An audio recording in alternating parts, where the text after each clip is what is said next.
I've now heard no better chant in my lifetime for politics than this one.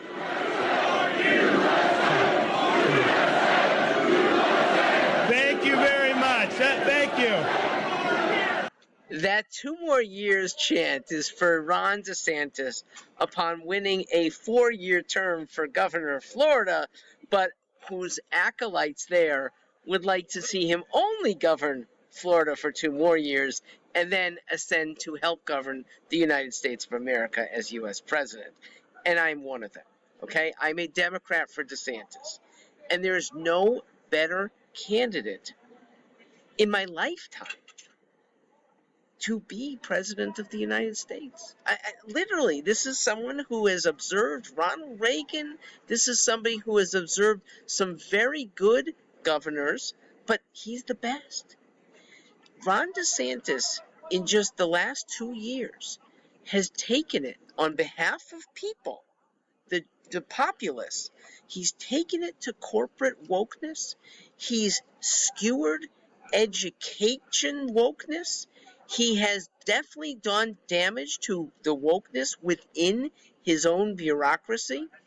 He does little things too, like just honoring the supposedly second place finisher in a swim contest when she lost to the male who went trans and competed against all the other women. Little things done right. Big things done not bombastically, but also right. Characterize Mr. DeSantis. He's really well prepared. And I do think after Day of Destruction, which will be December 7th, 2022, he will be the clear front runner for the Republican nomination. What is December 7th? It is, yes, 80 years after Pearl Harbor. And the destruction I'm referring to is the night or the morning after the Georgia runoff, where Herschel Walker, I believe, will lose to Raphael Warnock.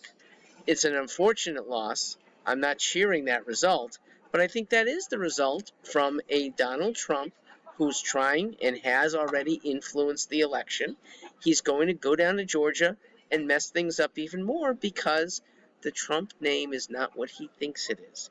And it is so repellent to Democrats, so repellent to media, fairly repellent to most independents, and somewhat repellent even to Republicans, that Herschel Walker has no coattails to hold on to. And this horrible mix of, do I support Trump? Does he support me? He's in a probably lose-lose situation. I think it'll be close, but I think Warnock continues the Senate run, and Herschel becomes a 53 to 47 loser. That makes Donald Trump a loser. And that's a good thing, because it, I believe, finally clears the decks for other candidates to run, and DeSantis is the best of them.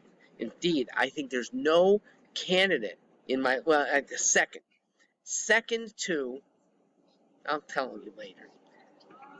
He's the second, as of December 7th, person to have a clear path at a nomination with almost no likely impediment. The first, Mario Cuomo, okay, who in both 1988 and 1992 could have had the Democrat Party's nomination for the taking.